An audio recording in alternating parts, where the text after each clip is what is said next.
കാബൂളിവാല എന്നൊരു ചെറുകഥയുണ്ട് ടാഗോർ. AD 1892 ചെറുകഥ അദ്ദേഹം എഴുതുന്നത്. അത് റഹ്മത്തും മിനിയും തമ്മിലുള്ളൊരു സ്നേഹബന്ധമാണ്. റഹ്മത്ത് കാബൂളിവാല, അദ്ദേഹം കാശ്മീരിൽ നിന്ന് വരിക കപ്പലണ്ടി വിൽക്കാൻ. എങ്ങോട്ട്? കൽക്കത്തയിലേക്ക്.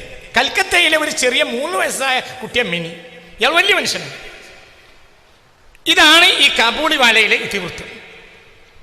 അതിമനോഹരമായ ഒരു ചെറുകഥ. അപ്പൊ ഈ കപ്പലണ്ടി കൊണ്ട് വരുമ്പോൾ ഈ കുട്ടി, ഉമ്മറത്ത് നിൽക്കുന്ന കുട്ടിക്ക് വീട്ടിലെ അങ്ങനെ ആരുമില്ല, അച്ഛൻ എഴുത്തുകാരൻ. ഒരു നിലക്ക് നോക്കിയാൽ ടാഗോർ തന്നെയാണ് അച്ഛൻ. ടാഗോറിന്റെ മോളുടെ കഥയാണ് സത്യത്തിൽ കാബൂളിവാല. ഈ കുട്ടിയും ഈ ഹിന്ദുവായ ഈ ചെറിയ പെൺകുട്ടിയും ഇയാളും തമ്മിൽ വല്ലാത്തൊരു ബന്ധം ഉണ്ടാവും. കുട്ടി കപ്പലണ്ടി കൊടുക്കും, കുട്ടി കാത്തു നിൽക്കും.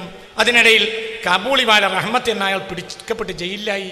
പിന്നെ കുറെ കൊല്ലങ്ങൾ കഴിഞ്ഞ് ജയിലിൽ നിന്ന് ഇറങ്ങി വരുമ്പോൾ ഇയാൾ ഓടി വരുന്നത് മിനിയെ കാണാൻ. അപ്പം അയാളെ മനസ്സിൽ ആകെ മിനി എന്ന് പറഞ്ഞാൽ 3 വയസ്സായ കുട്ടിയാണ്. അന്ന് ഇയാൾ വരുമ്പോൾ അന്ന് മിനിയുടെ കല്യാണം. അപ്പം ഈ വീട്ടിലേക്ക് ഓടി വന്നിട്ട് കല്യാണം നടക്കുന്ന വീട്ടിലേക്ക് മിനി അന്വേഷിക്കാം.